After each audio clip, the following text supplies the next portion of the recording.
오늘 말씀은요, 계속해서 10계명에 관한 내용입니다. 그 가운데에 제4계명과 5계명의 내용이죠. 제4계명이 정확히 무엇일까요? 우리가 잘 알고 있듯이 안식일을 기억하여 거룩하게 지키라. 그것이 바로 4계명입니다. 그렇다면 안식일이라는 게 무엇일까요? 한번 우리 생각을 해보도록 하겠습니다. 기본적으로 안식일은 하나님께서 이 세상 모든 만물을 창조하신 창조사역에 근거하여서 창조의 마지막 날에 안식하신 것을 말합니다. 또한 안식일은 하나님께서 하나님의 백성으로 창조하신 그 백성들에게 주신 독특한 규례라고 할 수 있습니다. 그래서 하나님의 백성들은 이 안식일을 지킴으로 우리는 하나님의 백성이므로 안식일을 지킨다라고 생각을 할 수 있었던 것이죠. 즉 안식일이라는 것은 과거 이스라엘 백성들과 하나님과의 언약 관계를 계속 생각나게 하는 그런 역할을 했다는 것입니다. 그리고 그 안식하는 대상은 내 자신뿐만 아니라 그 아들이나 딸, 그 모든 가족이 안식을 해야 되고, 그리고 남종이나 여종 그뿐만 아니라 가축과 내 문 안에 거하는 객, 손님들까지도 말하는데, 여기서 내 문 안에라는 말은 성문 도시 안에 있는 모든 사람들 전부를 말합니다. 그러므로 이 안식의 대상은 하나님께서 창조하신 모든 사람뿐만 아니라 피조물까지도 안식의 대상이 되는 것을 알 수 있습니다. 또한 개인이 아닌 도시와 마을 전체의 사람들이 대상인 것을 통해서 이 안식일은 공동체에게 주신 명령인 것이죠. 그렇다면 왜 하나님께서는 6일 동안은 열심히 일하고 제7일에는 왜 안식을 하라고 하셨을까요? 첫 번째 이유는 하나님께서 인간을 배려하고 계시는 것을 알 수 있다는 것입니다. 인간을 창조하신 하나님께서는 인간의 연약함을 잘 알고 계십니다. 그러므로 우리가 쉬어야 될 것을 분명히 알고 계신 거죠. 그러므로 안식일 자체를 생각해 볼 때 쉬는 것을 통해서 하나님께서 우리를 돌보고 계신다라는 것을 알 수 있습니다. 하지만 이런 물리적인 이유로만 하나님은 안식을 주신 것이 아닙니다. 두 번째 이유로는 안식을 통해서 하나님의 백성들이 자신의 존재와 하나님과의 관계, 그리고 자신들이 하는 일의 의미를 깊이 생각해 볼 수 있는 그런 기회를 가질 수 있도록 이런 시간적인 여유를 주셨다는 것입니다. 그러므로 진정한 안식일을 지키는 사람은 늘 자신을 돌아보는 사람들입니다. 존재의 의미를 하나님으로부터 찾는 사람들입니다. 그리고 자신의 일 가운데에 하나님이 맡기신 일을 내가 잘 감당하고 있는지 이것을 생각하는 사람이고요. 그런 생각과 고민은 결국 이 땅에서 우리가 참된 하나님의 백성으로 살 수 있는 그런 능력이 되는 것이죠. 그러면 우리가 이렇게 한번 생각을 해볼 수 있습니다. 이스라엘 백성들에게 주었던 안식일과 우리가 지키고 있는 이 주일이 똑같은지 동일한지 이것을 생각해 보는 것이에요. 의미상 그렇다고 볼 수도 있지만 구체적으로 살펴보면 동일하다고 볼 수는 없습니다. 구약의 안식일은 안식을 준비하고 진정한 안식을 기다리고 그것을 향해서 나아갔던 그 안식이라고 한다면, 현재 우리가 주일날 지키고 있는 이 안식은 그리스도를 통해서 이미 우리에게 임한 그 안식이라고 할 수 있습니다. 그래서 구약시대의 거룩한 안식일을 지키기 위해서는 모든 하던 일을 멈췄어야 됐어요. 그리고 하나님의 백성으로 자신의 정체성을 확립하기 위해서 이 모든 것을 멈추고 하나님 앞에 나아갔다면, 지금 현재 우리 신약시대에 살고 있는 우리의 이 주일은 이미 그리스도께서 이루어주신 그 안식을 기념하고 기쁘고 즐거워하는 그런 날이라고 할 수 있는 거예요. 계속해서 히브리서 4장 9절에서 11절 이렇게 얘기하고 있는데요. 그런즉 안식할 때가 하나님의 백성에게 남아있도다. 이미 그의 안식에 들어간 자는 하나님이 자기의 일을 쉬심과 같이 그도 자기의 일을 쉬느니라. 그러므로 우리가 저 안식에 들어가기를 힘쓸지니 이는 누구든지 저 순종하지 아니하는 본에 빠지지 않게 하려 함이라. 우리는 이미 예수 그리스도 통해서 안식을 누리게 되었지만 성경은 이 땅을 사는 우리에게 아직 안식할 때가 아직 남아있다라고 얘기를 하는 거죠. 우리 안에는 악한 것들이 계속 남아있는 것이죠. 그래서 이 악한 행동을 즐겨하기를 우리는 원합니다. 그러므로 우리가 매주 드려지는 이 안식일, 주일을 통해서 우리는 우리에게 다가올 진정한 안식을 기대하고 바라봐야 되는 것입니다. 앞으로 오실 예수 그리스도의 재림을 우리가 바라보고 앞으로 다가올 진정한 우리에게 올 안식을 기대하는 것이 바로 주일의 진정한 의미입니다. 그러므로 특별히 안식일, 곧 주일에 우리는 하나님의 자녀답게 함께 모여서 그를 경배하는 것이 마땅하고 함께 찬양하고 기쁨을 드리기 위한 시간을 보내야 되는 것입니다. 그것이 바로 우리가 드리는 공적인 예배다라고 얘기할 수 있습니다. 다음은 제5계명에 대해서 살펴볼 거예요. 먼저 5계명 이렇게 얘기하고 있습니다. 내 부모를 공경하라. 그리고 이어서 그리하면 내 하나님 여호와가 내게 준 땅에서 내 생명이 길리라. 제5계명은 이 사람과 사람 사이의 관계에서 가장 우선적이고 또 근본적인 율법이라고 할 수 있습니다.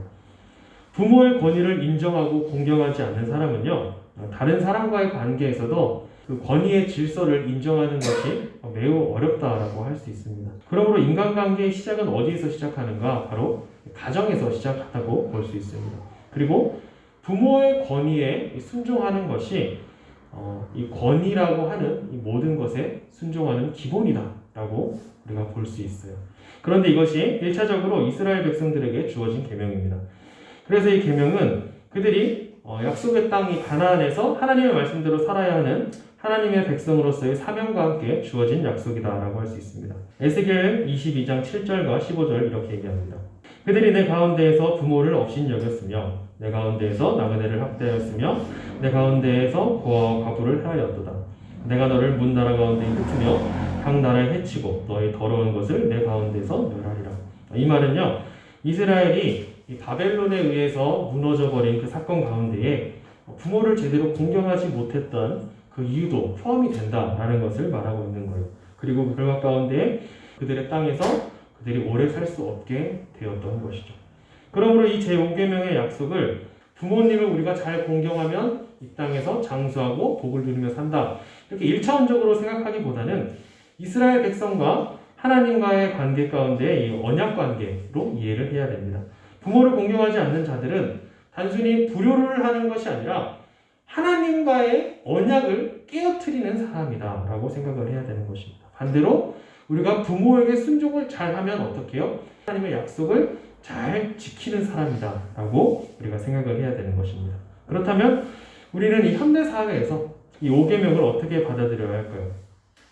먼저 부모의 권위는 본래적인 권위가 아니라 하나님께서 위임해 주셨다라는 것을 기억해야 됩니다. 이 말은 부모는 자녀의 소유권을 가지고 있거나 자기 마음대로 할 수 있는 존재가 아니라 하나님께서 우리의 자녀를 우리에게 선물로 주셨다. 하나님의 형상으로 우리에게 주신 선물이다 라고 생각해서 하나님의 말씀으로 우리의 자녀를 잘 양육해야 된다라는 것입니다. 웨스트민스터 소요리 문답 64문과 65문을 보면요, 제5계명에 대해서 이렇게 말하고 있는데요. 제5계명이 명하는 것은 각 사람에게 위, 아래 혹은 평등한 지위와 일륜관계에 따라 높일 자를 높이고 수행할 의무를 행하라는 것입니다. 제5계명이 금하는 것은 각 사람에게 그 지위와 일륜관계에 따라 높일 자를 높이고 수행할 의무 행하기를 소홀히 하거나 거스르는 것입니다. 이 말은 우리가 속한 사회의 모든 부분의 이 관계에서도 주어진 권위에 대해서 우리가 생각해야 된다는 것을 볼 수 있는 것이죠. 그러므로 우리는 이 권위를 권력으로 생각하기 쉬운데 사실 이것은 하나님께서 맡겨주신 일임을 생각할 때 힘이 아닌 책임이 따르는 일이다라는 것을 알 수 있습니다. 그러므로 이러한 권위 아래에 있는 사람들은 어떻게 해야 되는가? 자녀가 부모에게 순종하는 것처럼 우리는 이 모든 권위에 순종해야 될 의무가 있습니다. 로마서 13장 1절 이렇게 말합니다. 각 사람은 위에 있는 권세들에게 복종하라. 권세는 하나님으로부터 나지 않음이 없나니 모든 권세는 다 하나님께서 정하신 바라.